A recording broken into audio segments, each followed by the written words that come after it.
Any switcheroos or anything? Otherwise, I'd take a motion to approve that. So moved. I'll second. Rick made the motion, Maggie seconded it. All in favor, say aye. Aye. Aye. Opposed, motion carries. The next item on the agenda is the consent agenda. Any questions, concerns on that? I do. Under the sanitary sewer, there are some entries for Robert Half, which I know is an employment agency. And two of the items are for placement, and the other two, I don't know if those are wages that are being paid. Just want to understand what that money is being spent. It's, I know the utility billing clerk. Yeah, so our utility billing clerk, our new individual just started last week, so we still have the temp placement in, and she'll be here for a little bit. So part of the services, I was trying to find that line on here, part of the services are that, and then the other portion is for the fulfillment, utilizing the placement agency for our permanent hire, so. So for the permanent hire, we're going through Robert Half to bring candidates forward? Correct, we did, yes. Is that something that we usually do? For We this, have- for this particular position, the Utility Commission, due to the struggles and the potential unique nature of it, we actually kind of floated both. When we first hired the position a few months ago, we interviewed candidates both that applied on their own and through Robert Half. We only owed Robert Half any money if we selected a candidate. At that time, the person that we replaced them with was kind of on our own at that point, and so we owed Robert Half no money. That placement didn't work out quite as well as we had hoped.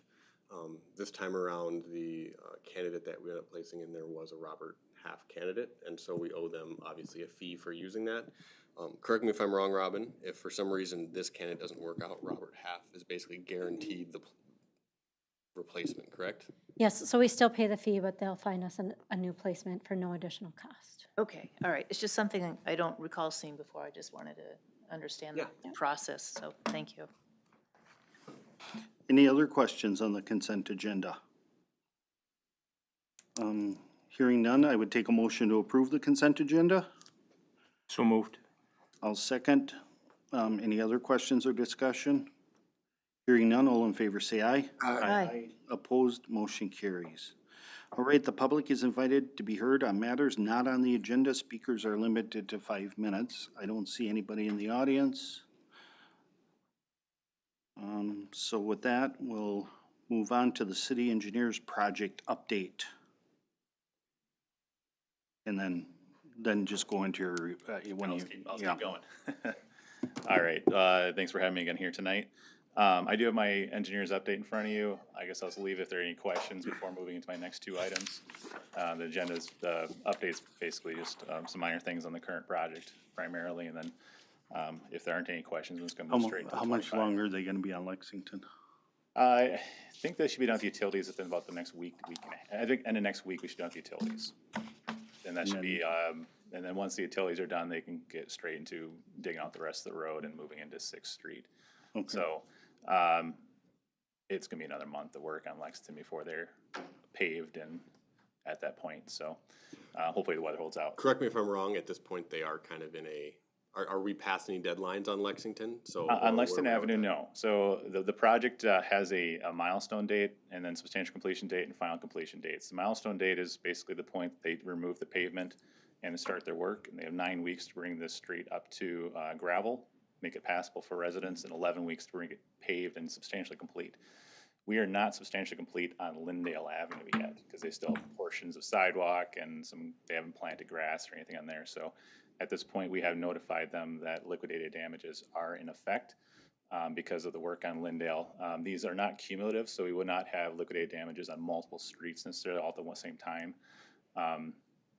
So until they finish Lyndale Avenue, I think we're about 6 or 7 weeks now, I think, actually past the point they should have been substantially complete with an extension already granted. So the street's passable for residents, certainly close to complete on Lyndale. That's kind of what they need to finish first. But if they do hit a point where that is complete and they are now behind on First Street Southeast or Third Street, probably the ones that'd be more likely to go into liquidated damages first, since they started those before Lexington, then that $850 a day may continue for the rest of the project How even. much is it? $850 a day. So it's about half the cost to have somebody out there watching them for a full day. So the assumption is that there'd be somebody out there doing the work on our behalf, watching the construction happen. If they go past, I want to say it's last Saturday in October, then liquidated damages will go up to, I think, around $1,500 a day.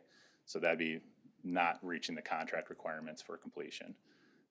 So they still say they'll meet that date if weather holds off like it has been the last couple weeks in the current forecast, then they certainly can do that.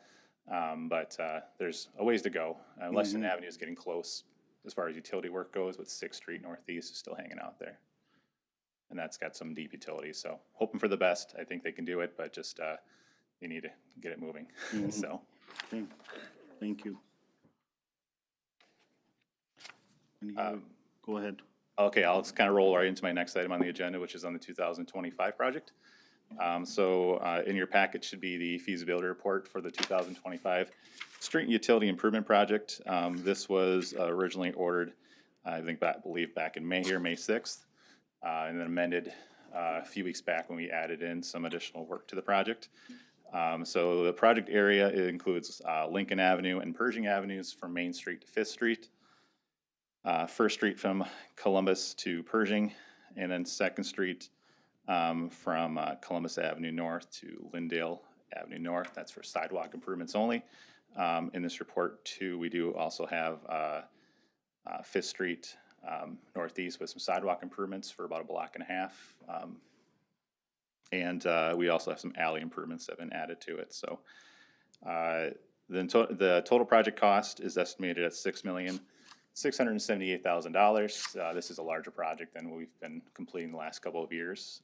Big part of this is just a long segments of street, lots of houses on there with driveways and services that need to be replaced. So the $6,678,000 includes construction costs, 10% contingency, 20% project-related cost. We are using cost estimates from this most recent bid, using about the average bid price, rounding up just a little bit. So overall, there's probably 10 to 15% of contingency really built into this estimate. So certainly a larger project, but that's kind of where the costs are coming from. We do have that split into multiple sources. One of those sources including MnDOT state aid. So there are some state aid portions of this project on Pershing Avenue North.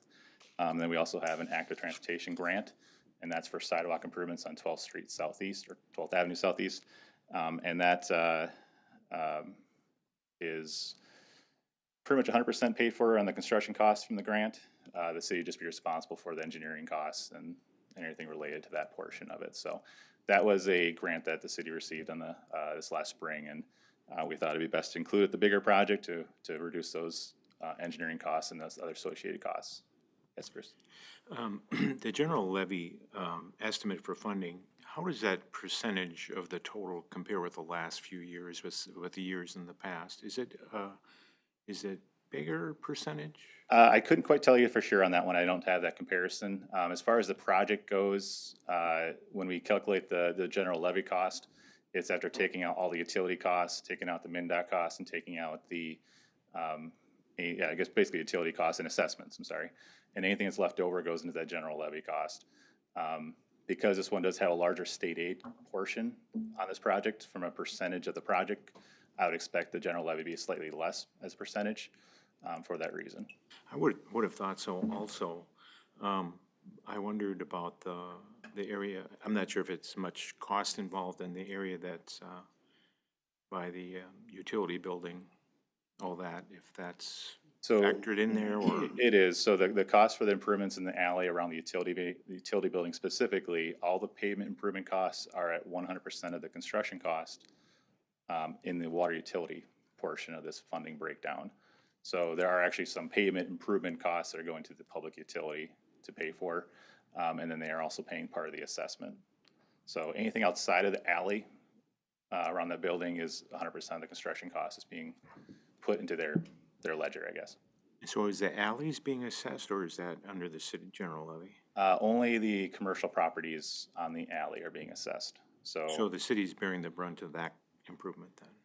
anything that's on the general levy. residential side, correct? Okay. Yeah, it could be less, it's a big number. Correct, yes, yeah, it is. And we looked at an improvement that is, there are some maybe lesser improvements that could have been considered. We're looking at improvement to replace the gravel, pave the area, put in some drainage improvements to make it better. That could potentially be scaled back into just, remove 4 inches of gravel and repave it. This is a little bit longer lasting type of improvement though. I just looked it up, the comparison to last year was 1.8 million to the general levy roughly. And this year we're looking at 1.3 million to the general levy. And what was the total project last year then? 4 million roughly. That was construction, I think 4.1 million construction, and project is closer to $5 million. So this is project cost. significantly less than actually. To the general levy. Yeah. Thank you. And so if council's okay with the report, I do have a resolution in your packet to accept the report and to order the public hearing, which is currently scheduled for September 3rd at 6 p.m. Just be your next council meeting. That'd be the earliest it could be. If it is approved, we've already sent our advertisement to the paper. We just authorize them to go ahead and publish that on Thursday so we can meet all the requirements for advertising that. And Chris, for information's sake, where are we timeline wise? Like, are we right on with a normal year? Are we a little ahead? We're about 6 weeks ahead of the normal schedule. So the last project I brought to you in mid-October for the same, for the public hearing, I should say. So this would be about 6 weeks ahead of the previous project. Because of the size of this project and the involvement of MnDOT on both the State Aid Street, Pershing Avenue, and also on the active transportation grant, we want to make sure we don't lose any time at the back end for reviews and authorization to bid the project. So this is going to be 6 weeks ahead of normal, just because of the size of this project. Okay. And like the assessments, they're just estimates right now. Right? I mean, close estimates. So I believe the way we've done it in the past, or at least since I've been here, is you guys kind of set a base assessment rate on Main Street, correct? And we've kind of built off of that. I say built off of that in that if construction costs went up 5%, we generally raise. But I think the last couple of years, we've held our assessment rates pretty spot on, have we Yeah, not? 2022, 2023, and 2024 projects will all have the same assessment rates on the on all the improvements. This one, we are proposing a 5% increase. We've proposed that now 2 years in a row and not had to actually proceed with that. So if bids do come in better, we would not necessarily have to follow that 5%. So this should be considered the top end as far as assessments. No one's assessment should be above what's shown in here. As far as the assessment amounts in there, we did go through the process of figuring out what unit will be used for each one, number of sewer services, water services, and streets. So those are probably gonna be pretty much right on. As far as that goes, so the only thing that could change here would be the unit price, so the cost per service or per street assessment. So it looks like it's 15 grand, 15.7 for a lot, and then a half a lot's like 10 grand. Yeah, if they had a sewer and a water service, and then a street assessment. We are not assessing for sidewalk on 2nd Street or on 5th Street. So those are just part of the general levy. Which I believe is how we've done in the past, right? Correct. Like just Correct. Whether there's a sidewalk in front of your house or not does not change your assessment amount. Correct, yes, yep. So those are considered more of a city improvement to add that sidewalk in. Okay. All right. I'd make a motion to approve resolution 24-08-19-01, 2025 street and utility improvement project. Receiving report and calling hearing on improvement. I'll second. Okay, there's been a motion by Bruce, seconded by Maggie. Any other questions or discussion? Hearing none, all in favor say aye. Aye. Opposed, motion carries. And then I think you've got the next item up also, Chris. I do. Yeah. I don't know, Ken, do you want to introduce this one potentially? Yeah, just to give a quick introduction, if you remember at the last council meeting, we had a quick update from MSA regarding the estimated costs for grading and the pond work at city center and talked to Chris about actually putting together a proposal to put this out to bid. And Chris and I talked and basically broke out the pond work from this. We could potentially get the grading done yet this fall. So that is the proposal you see in front of you here for $17,000 in a not to exceed amount. We could actually get that package back in front of you for approval to put out for proposals by the I think it was September 16th meeting, which is a pretty quick turnaround, but I know Pops is looking at wanting to get in the ground early in the spring, and potentially we could have this done and ready to do that at this point. I think the other thing to point out, we don't have it in the memo, obviously, because it's Chris's memo, but Josh, correct me if I'm wrong, but I believe ARPA funds could be used to pay for the engineering cost of this $17,000 proposal here tonight. That is correct. If you remember right, we had about those roughly $46,000, if I remember right, of available ARPA, and the council decided let's just hold off on that and see if there's something else that comes up here before the end of the year, since we do have to have those funds spent or allocated to be spent by the end of the year. And so my recommendation would be if we go forward and have these plans drafted up, that we would use those ARPA funds to go towards these plans. And then whether we do the grading this fall or we decide to do it next spring, we'll have the plans ready to go at that point. Okay. So what I do have in front of you is a proposal for a not to exceed amount of $17,000. This would to allow construction to occur this fall. We can talk about specifics as far as how that might work out at a later time, but might notice I did kind of note in there it's a higher cost percentage of construction because a lot of the fixed costs and they're doing a contract and quoting something in there. It doesn't really matter if it's a $80,000 project or $200,000. Well, not $175,000 project, I guess, for soliciting quotes. So this would not be to do a formal bidding process. It'd be to let contractors send them documentation and then they can provide a quote. Mm-hmm. So it's a slightly different process, but it does allow us to have a simpler contract and reduce some things down versus doing the full bidding process. And yeah, accelerate things quite a bit to try to get the work done this fall. Cool. Any questions? Otherwise, I'd take a motion to approve the agreement. Actually, I'll offer that. Second. Is that exhibit A1? Is that what we're, I think, the supplemental letter of agreement? So I do have an agreement in there, and then the exhibit that attaches to it just goes through our hourly fees work. Supplemental letter agreement? Yes. Yeah. Okay. So I made the motion, seconded by Rick. Any other questions or discussion? Hearing none, all in favor say aye. Aye. Opposed, motion carries. All right, thank you. All right, thanks, everybody. Thanks, Chris. All right, the next item up for, what's that? Oh, I just saying he's not gonna hang out for the rest. Is this the second or first reading? First reading tonight. Okay, I'll let you. Yeah, so I'll give you a little background. The planning commission over the past couple of meetings has been looking at what would be needed to properly process a addition to the fire station for a new police station. I actually spoke with Scott Riggs a couple months ago to see if zoning in the I-1 district, which the fire station is located, if we needed to do anything for land use.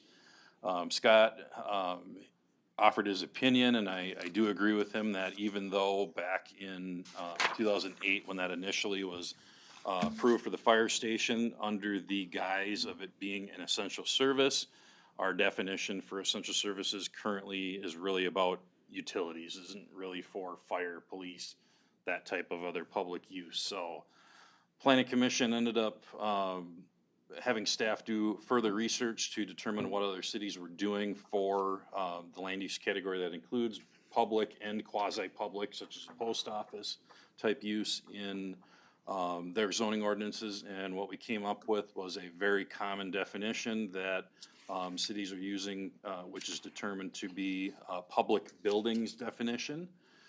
And then additionally, I'll get into the other part about essential services structures in a second here, but in a nutshell, what the planning commission determined after their public hearing at the July 24th meeting was to move forward with having the council consider the zoning ordinance definition to be added for public buildings. That would include anything from fire stations, police stations, post offices, city halls, under that category of a public building. And it really doesn't matter if the public entity owns it, it's if they are utilizing the building for a public type operation.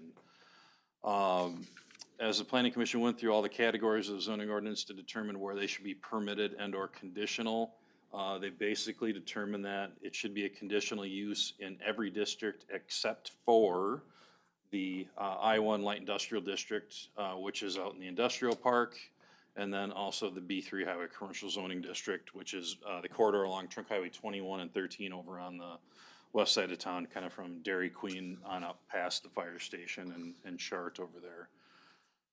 The other topic that came up during that time was essential services, which again are typically utility related, but also include buildings, were permitted in every district. The planning commission indicated some uneasiness with having certain essential service structures. If you think of probably the most visible one that's out there is the water booster station off 10th Avenue. And making sure that those buildings don't pop up in a residential area and look ugly, whether it be from city utility or from, you know, CenterPoint or Comcast or whatever it might be, because we do have some buildings out there that are not the most attractive. So the thought that the planning commission had was to make those also conditional uses in the same districts that public buildings would be, again, with the exception of the I-1 Light Industrial and the B3 district. So basically any building that's public or essential services structure are now under this ordinance would be conditional uses in all but that industrial and B3 district over on that west side of town. So that is essentially what they have brought forth to have the council consider for a first reading tonight. Okay, so basically we would have control if a pump station was needed. Correct. Residential areas. It couldn't just be a pole shed type building. It'd have to review be it. maybe a house looking type, like Savage has, they got a Correct, house. correct, yes, exactly. Yeah, That's getting to be a very common provision that cities have put in place so that there isn't just a sore thumb looking building in a nice residential neighborhood. Okay. Or even in the downtown area for that matter. yeah, yeah. Quick question for you.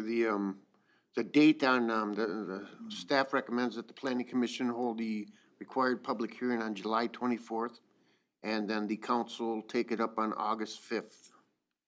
Oh, where do you, yes. Do you want to change that date, or is, Where are you reading that, Rick? Right, That right would- at the top of the ordinance 351. where you got all that stuff highlighted right below that? Page 2, like page 1 of the ordinance. 102, yep. Yeah, we'll take care of that. Thanks, Rick. Good catch. All right. So any questions? Otherwise, I take a motion for a first reading on this ordinance. So moved. Motion by Rick, is there a second? Second. Bruce made a second. Any other questions or discussion? Hearing none, all in favor say aye. Aye. Aye. Opposed? Motion carries. Thank you. Thank you. All right, the next item up on the agenda is, what is it? General business, 12A. Yeah, I know, but this must have been, to me, uploaded backwards. Because the memo should have been ahead of the So I mean, ordinance. It is, if you, wait a second. are you in the HTML version where you click on each one as it comes through? no, I'm in the other one, but was it, oh, it must have been the public hearing or whatever information. Okay. Yep, so the next item up on the agenda is the city administrator review summary. I enclosed a memo, if you had a chance to read it, but basically,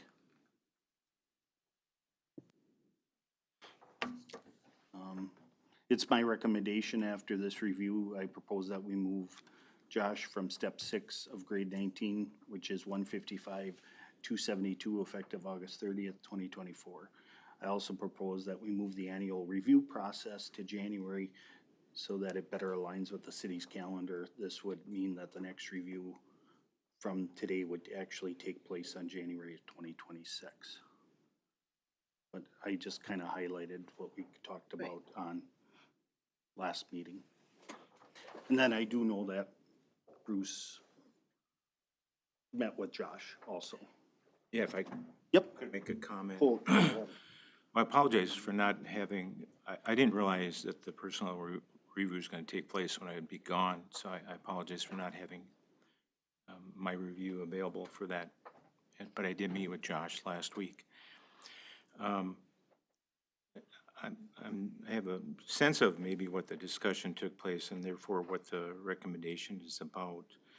I don't support it for maybe a couple of reasons. I do think that certainly there was performance merits an increase, but to jump 2 steps, I didn't see that in my review.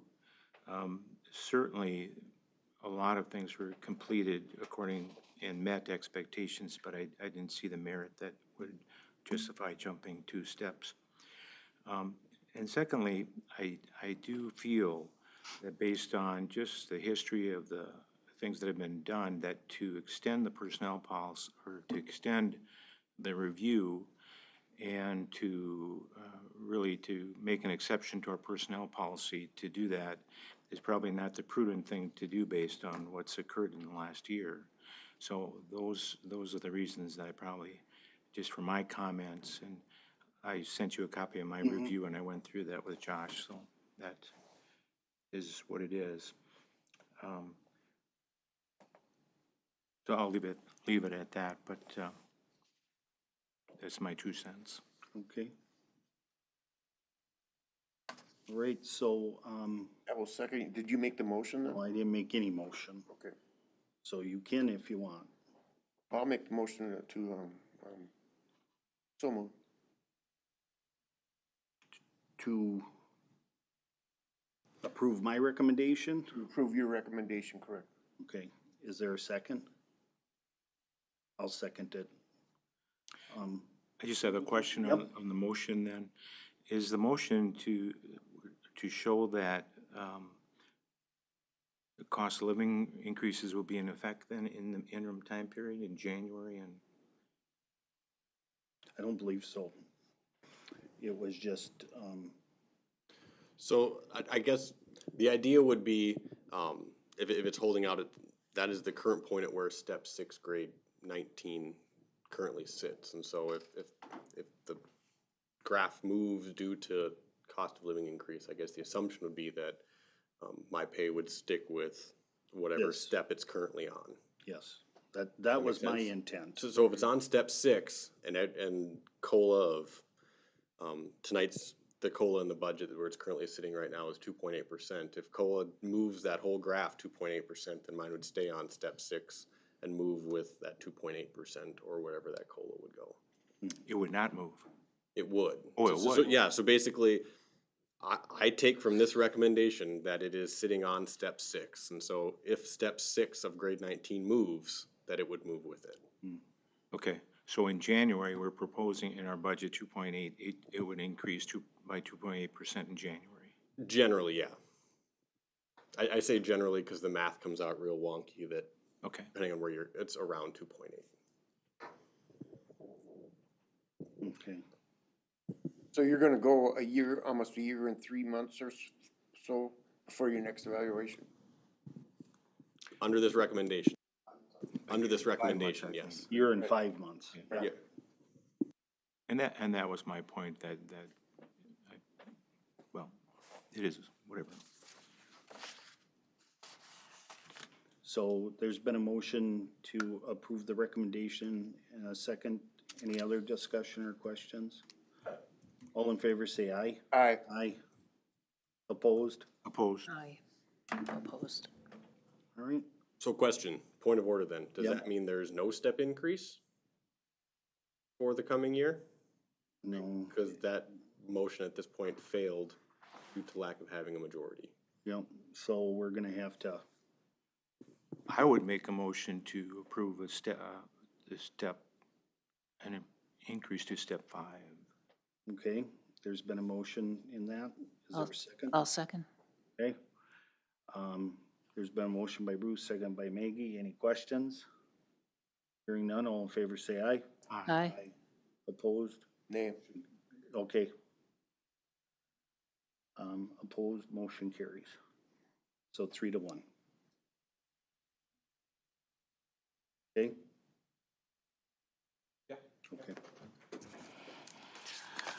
All right, so with that, we exhausted this agenda, so I would ask for adjournment, oh wait, I'm sorry, we gotta do discussion items. So I'll go around the horn, Matt? The only thing I have is Scott Warner, our wastewater superintendent, let me know last week that he took a new position. So he'll be leaving first week of November. He's been with the city for 14 years, and he was a superintendent when the new plant opened up. So that plant is one of 4 in Minnesota, and he will be extremely hard to replace. That's all I got. Okay. Yeah, I saw the ad in the paper. Tim? Ken? Robin? We did publish the RFQ for municipal financial advisor services. So, responses or proposals are due back by 3 p.m. September 24th. We did reach out to firms as well, letting them know that it was out there. Laurel Falk, our new utility billing specialist, started last Tuesday, August 13th. So we're looking forward to having her as part of the team.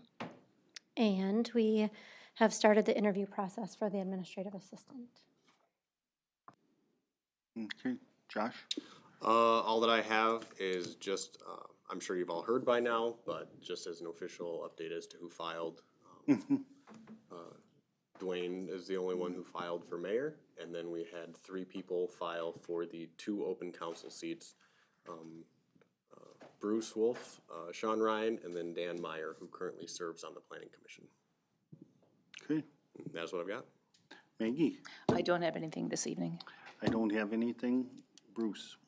Just to make the comment, I had the opportunity someone asked me for directions to the dog park today, and it was really kind of cute. I tried to give directions, but they weren't that familiar with how to get there. So I actually drove there and showed her. And she was just ecstatic about it, and it worked out well. And yeah, I think it's really put together well, and I'm sure you got some ideas from how to design it, but the little pin in the front there, I'm assuming that's for dogs to kind of assimilate with other dogs before you let them loose. Correct, yeah, double gate so they can't just run out, while you unleash them and all that, yep. This gal was a little elderly, and I can say that because she was older than me, but she, the door is not the typical latch that I see, so you kind of had to instruct her on how to do that, but I thought it's a wonderful addition, and she was very pleased with it. That's all I got. Kind of a piggyback on that. Was there kind of a separate committee of the park board that worked on that, or was that totally the park board? There were some citizens that got together to talk about the design of the park. One of them is a park board member. Yes, Christine Wolf. yes. Yeah. And then ideas were brought back to the park board, and I think the park board provided some funding Kudos. as well. Yeah, no, that's all I've seen is good reviews on Facebook and stuff, so it's good. So, thank you to the park board and to that committee. Okay. Nothing. All right, I take a motion to adjourn this meeting. So moved. Is there a second? Second. All in favor, say aye. Aye. Opposed, motion carries. All right, so does somebody have to run for those packets? Yes, they're